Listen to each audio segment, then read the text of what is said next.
आपण पाहत आहात VIP महाराष्ट्र न्यूज।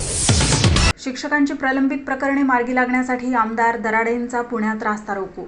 अधिकाऱ्यांना संभाजी अप्पा पाटील यांनी धरले धारेवर। शिक्षक तथा शिक्षकेतर कर्मचाऱ्यांची गेल्या 4 वर्षापासून प्रकरणे प्रलंबित होती। यामध्ये शालार्थ ID, वैयक्तिक मान्यता, अनुकंपा तत्वावरील मान्यता, वैद्यकीय बिले आदींचा समावेश होता। मात्र अधिकारी या प्रकरणी उदासीन धोरण अवलंबित असल्याचा आरोप करण्यात आला। शिक्षक शिक्षकेतरांना न्याय मिळावा यासाठी शिक्षक आमदार किशोर दराडे आणि शिक्षक संघटनेचे नेते संभाजी अप्पा पाटील आक्रमक झाले आणि काही काळ पुण्यात रास्ता रोको केला। सर, तुम्ही लेवल बाकीच्या गोष्टी मला सांगू नका सर। किती शाळांना विद्यार्थी नसताना कशी काय पद्धत दिली, देऊ का पुरावे, देऊ का तुम्हाला?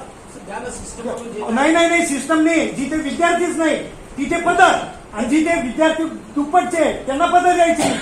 हे कसं काय घडतं? केव्हा सिस्टम चालते तेव्हा बरोबर निघते प्रेम। सर सूर्यवंशी साहेब, जेलमध्ये जावं लागेल अधिकाऱ्यांना, इतकी हरामखोरी झालेली आहे। सर चौने साहेब, मी इथे आज संसदीय भाषा वापरतोय, पण का वापरतोय? अहो, हे लोक आम्हाला स्वस्त वस्तू देत नाही। ऑगस्टपासून काय काय कार्यक्रम झाला ते सगळं सांगा ना सर। आदिवासीच देशाचे खरे मालक। जल, जंगल, जमीन हा हक्क काँग्रेस अबाधित ठेवणार, राहुल गांधी। आदिवासी हे देशाचे खरे मालक आहेत। या देशातील जल, जंगल आणि जमिनीवर पहिला हक्क आदिवासींचा आहे। परंतु भारतीय जनता पक्ष आदिवासींना वनवासी म्हणून हक्कापासून वंचित ठेवत आहे। भाजपा सरकार दलित आदिवासींची जमीन ताब्यात घेऊन अदानींना देत आहे। आदिवासींचे हक्क हिरावून घेतले जात आहेत। परंतु काँग्रेस पक्ष आदिवासींच्या हक्काचे रक्षण करणारा आहे। देशात आदिवासींची 8% लोकसंख्या आहे, पण त्या प्रमाणात सत्तेत भागीदारी नाही। काँग्रेस सत्तेत आल्यानंतर हे चित्र बदलणार आणि ज्यांची जेवढी लोकसंख्या तेवढाच हक्क दिला जाईल। आदिवासींचे जल, जंगल, जमीन हक्क अबाधित ठेवणार असे आश्वासन खासदार राहुल गांधी यांनी दिले। आदिवासी और वनवासी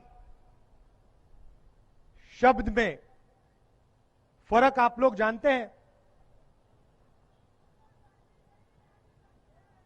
आप आदिवासी हो, वनवासी हो, तो आप कहते हो कि हम आदिवासी हैं। इसका मतलब क्या है? बताइए, मतलब क्या है इसका? हम इस देश के मालिक हैं।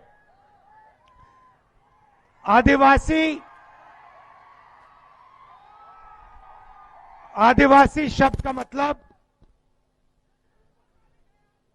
देश के ओरिजिनल मालिक। यहां पे जब कोई नहीं था तो आदिवासी हिंदुस्तान में थे। आप ओरिजिनल मालिक हो, मतलब जो जल है, जंगल है, जमीन है, हिंदुस्तान का धन जो है, इसके ओरिजिनल मालिक आप थे। वनवासी का मतलब वो लोग जो जंगल में रहते हैं।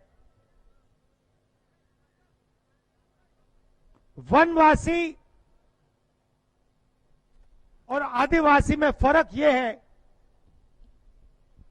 कि आदिवासी शब्द के साथ जमीन, जल और जंगल का अधिकार जुड़ा हुआ है। वनवासी शब्द में कोई अधिकार नहीं है।